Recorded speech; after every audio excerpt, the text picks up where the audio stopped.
length in describing this. Right, and this is the first time that the wall casting on the pad is kind of breaking the confinement barrier. That is correct. So that being totally...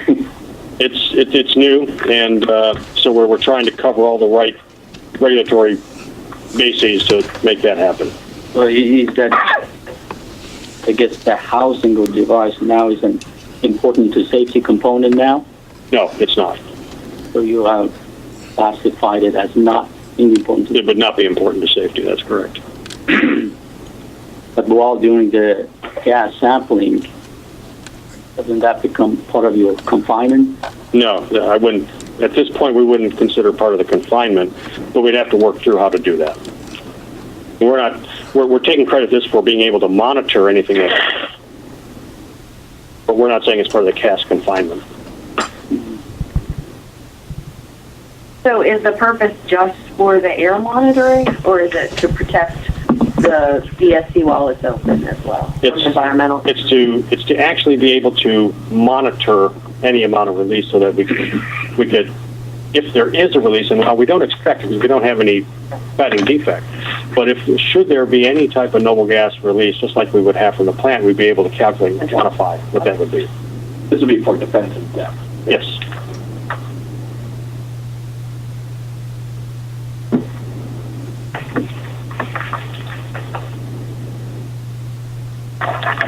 Plan to have the continuous air monitoring during this process for any effluent release, and the enclosure is temporary. It is only used during the time when we're pulling a gas sample or painting.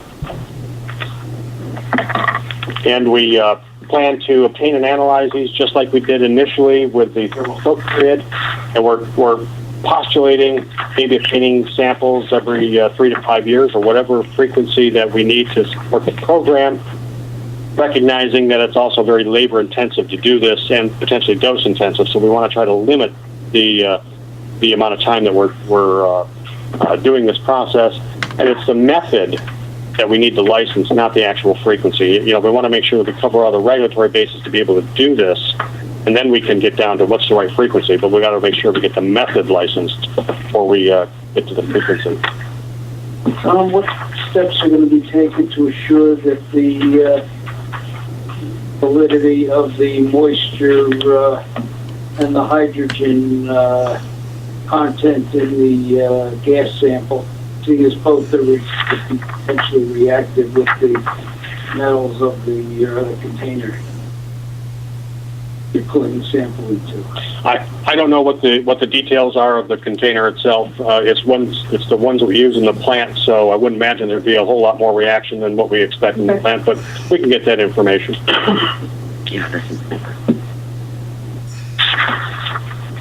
Okay, and just for your information, other licensing actions that will be ongoing here. As we mentioned earlier, late January, we were in here talking about Pad 1 and the post-seismic location, pass and spacing. Well, that would envelop whatever we have for this cask. North Anna ISG license renewal, which is due in June of 2016, the application. So that's, right now we have low burn-up fuel, but with potentially going ahead with this program, we've now brought into the fray high burn-up. So our license renewal application.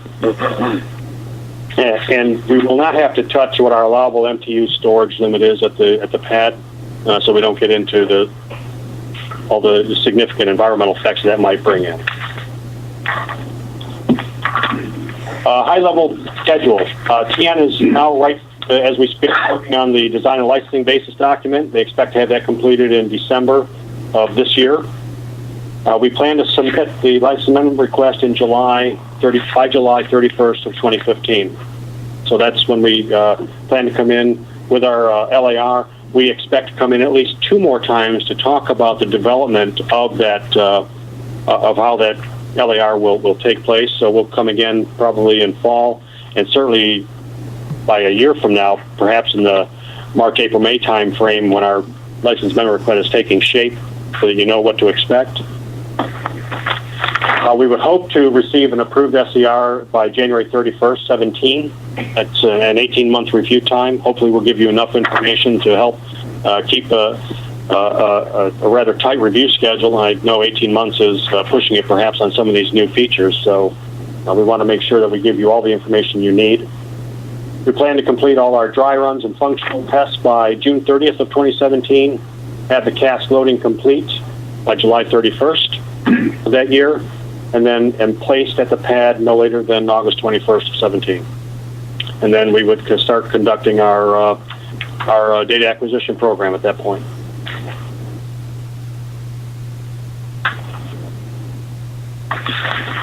Yes, sir. Bob. Tom, in the last test plan, final test plan, you mentioned in it that there is going to be a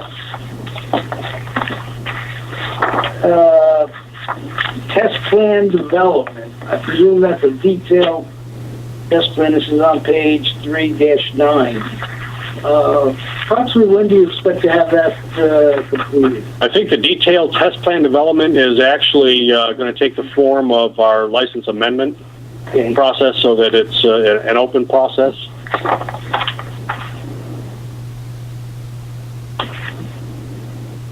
Of course, all this data would be great when you come in for your license renewal and you... Yeah, we got the horse doing here. Yeah. Well, I think while Bob is focused on the data, I'm focused on the safety of the operation. Sure. That's really the review of this amendment. Our staff is going to be focused on the safety of this operation. So, I mean, have you given it a thought rather than this type of operation going every 3 to 5 years, breaking the confinement barrier, taking sampling, doing some kind of a steel monitoring like you do the thermocouple, do the same thing with pressure, right? It is monitored. That seal location is monitored with the overpressure system. So in other words, all the seals will be monitored through our overpressure system and hooked up to our technical specifications monitor, so that even though we break that seal and replace it with the identical equipment, as soon as it's replaced, it is hooked back up to our tech spec system. And so if there is a defect in one of those seals, it'll show up on an alarm. I'm not so much concerned about, during sampling is the operation. When you have I don't know, what is the device that you're placing over the vent port? I guess we'll get to that one. So now that becomes confinement. Definitely. So that's the one we need to focus from safety. Okay.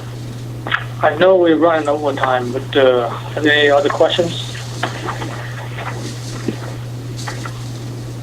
With that, thank you for your participation in today's meeting. For the public, again, I apologize. We're running a couple of minutes over time, but at this point in time, I'd like to turn over to the public for any kind of comments or questions. Yes, hello. This is Stephen Dolly. I'm a reporter with Platts. Okay, go ahead, Steve. Thank you.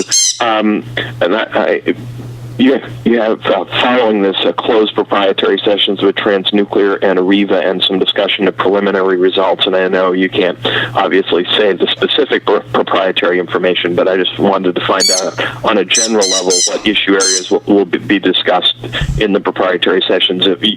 In other words, what topics about the project are considered proprietary. I can speak to that. It's designed... I'm sorry, who's speaking? Phil Losmack, Transnuclear. What we'll be discussing is our conceptual design of the thermocouples and our modified lid. Okay, and how about the Ariba session? It's all together. We're one Ariba. It's Ariba Inc. Yeah. Okay, so that's both the... I'm just going by the slides on the agenda. It says Transnuclear and then Ariba. Okay, so the proprietary discussion is primarily about the conceptual design of the thermocouple and the modified lids. And what's the reference to preliminary results? What kind of work has already been done? So what kind of work will you be discussing there? The preliminary results really stemmed from some of the dose assessment results. What was being assessed for dose? I mean, what is this? These are elements that are at North Anna, or? It was the dose assessment with of the cask, what we would expect to see in terms of gamma neutron dose rates coming from the cask with high burnup fuel. But there's already been some assessment done. Well, what were the casks that were already assessed? Were they at North Anna, somewhere else? The R&D casks that we're talking about, loaded with conceptual fuel, what the resulting dose rate from the cask would be. Proposed payload. Yeah, from the proposed payload. Okay, so these aren't actual measurements of live, if it, as it were, fuel that have been done. It's conceptual studies. It's the analytical results that we have to include in our application. Okay, thanks. I'm sorry, Phil, what was your last name? Osmac. Spelled? Stephen, it's on the meeting announcement on the webpage. I can't just do it in real time. Okay, well, I will go to the meeting announcement on the webpage and do some research on that then. And what is the duration of the monitoring program? We see it starts in 2017. It's just going to be indefinite from then on out? Yeah, that needs to be determined. It's indefinite. Okay, well, since it's too much trouble to spell your name, that's all I have. Thanks. Thank you, Steve. Anybody else? I just wanted to, I think I'll submit some questions afterward in the interest of time. Could I direct those by email to someone at NRC? Yeah, please, you have my contact information on the meeting notice? This is Mr. Nugent? Yes, sir. Okay, I'll do that. Thank you. Hello, this is Erica Gray. I have a couple of questions. Yeah, please go ahead. Well, as a citizen and as a ratepayer, I'd like to know, is Dominion being compensated to be this test site?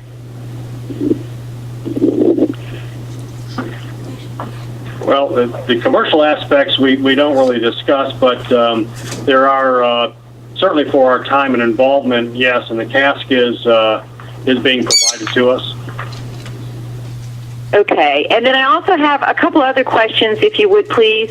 From what I understood, there's 4 different types of cladding that's already in the pools that you guys are going to be choosing something specific, or just a variety of these different cladding types for this new high burn-up cask?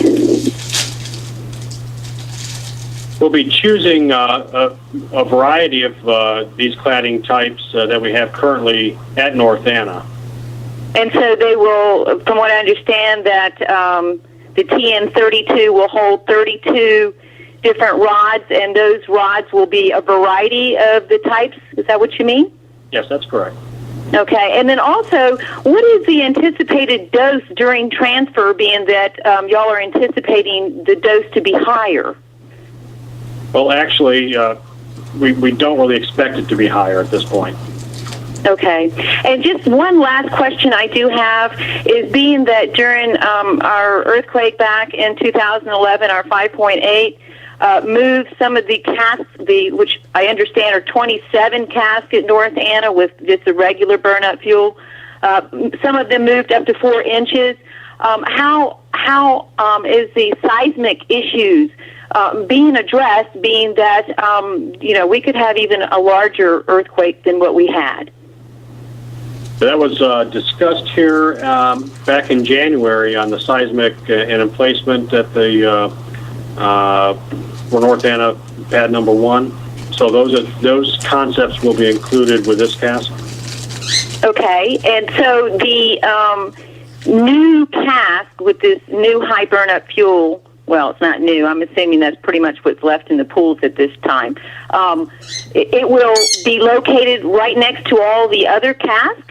Because I can't see the pictures that you guys were talking about. Or is this going to be way, way far away from it in case there's a problem? No, it's co-located with the other TN32 casks. Oh, my. Okay, that's all the questions I have.